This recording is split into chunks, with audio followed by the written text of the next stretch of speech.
चुनाव आयोग ने उत्तर प्रदेश समेत 5 राज्यों के विधानसभा चुनाव की तारीखों का ऐलान कर दिया है। इसके साथ ही इन 5 राज्यों में चुनाव आचार संहिता भी लागू हो गई है। स्वतंत्र और निष्पक्ष चुनाव कराने के लिए चुनाव आयोग ने कुछ नियम बनाए हैं।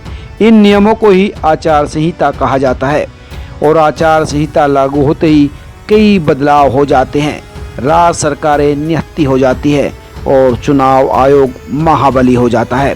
राज्य सरकारों पर कई सारी पाबंदियां लग जाती हैं, सारे कामों पर रोक लगा दी जाती है।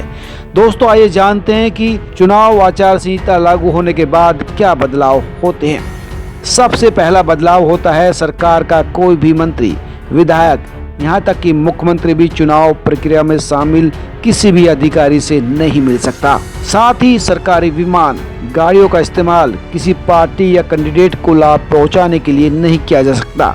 मंत्री, मुख्यमंत्री सरकारी गाड़ी का इस्तेमाल अपने आधिकारिक निवास से अपने ऑफिस तक केवल सरकारी काम के लिए ही कर सकते हैं। राज्य सरकार का कोई भी मंत्री या कोई भी राजनीतिक कार्यकर्ता सायरन वाली गाड़ी का इस्तेमाल नहीं कर सकता, चाहे वो गाड़ी निजी हो या सरकारी। नियम नंबर 2, किसी अधिकारी या कर्मचारी का ट्रांसफर भी नहीं कर सकती सरकार। राज्य और केंद्र के अधिकारी कर्मचारी चुनाव प्रक्रिया पूरी होने तक चुनाव आयोग के कर्मचारी की तरह काम करते हैं, इसलिए राज्य सरकार इनको ट्रांसफर नहीं कर सकती।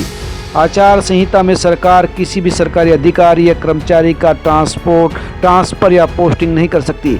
अगर किसी अधिकारी का ट्रांसफर या पोस्टिंग जरूरी भी हो तो सबसे पहले आयोग की अनुमति लेनी होगी।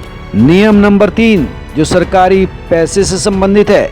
आचार संहिता के दौरान सरकारी पैसे का इस्तेमाल विज्ञापन या जनसंपर्क के लिए नहीं हो सकता। अगर पहले से ही ऐसे विज्ञापन चल रहे हैं तो उन्हें हटा लिया जाएगा। किसी भी तरह की नई योजना, नया कार्य या उद्घाटन, शिलान्यास, कार्य निर्माण नहीं हो सकता। अगर पहले से ही कोई काम शुरू हो गया है तो वो जारी रह सकता है। साथ ही अगर किसी तरह की कोई प्राकृतिक आपदा या महामारी आ गई हो तो ऐसे वक्त में सरकार कोई उपाय करना चाहती है तो पहले उसको चुनाव आयोग से अनुमति लेनी होगी। नियम नंबर 4, प्रचार करने पर रहते हैं कई तरह के प्रतिबंध। दोस्तों, मंदिर, मस्जिद, चर्च, गुरुद्वारा या किसी भी धार्मिक स्थल पर चुनाव प्रचार नहीं हो सकता।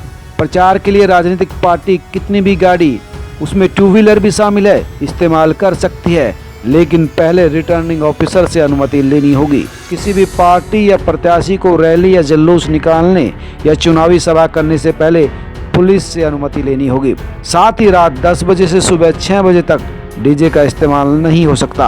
अगर कोई रैली होनी भी है तो सुबह 6 बजे से पहले और 10 बजे के बाद होगी। हालांकि इस बार चुनाव आयोग ने 15 जनवरी तक तमाम तरह की रैली, नुक्कड़ सभाओं सहित तमाम राजनीतिक कार्यक्रम पर रोक लगा दी है। अब दोस्तों, सवाल उठता है कि आखिर चुनाव आयोग इतना बाहुबली क्यों बन जाता है। दरअसल आचार संहिता के दौरान मंत्री, मुख्यमंत्री, विधायक पर कई तरह की पाबंदी लग जाती है। अगर सरकार कुछ भी करना चाहती है तो उसे पहले आयोग को बताना होगा, उसकी मंजूरी लेनी होगी।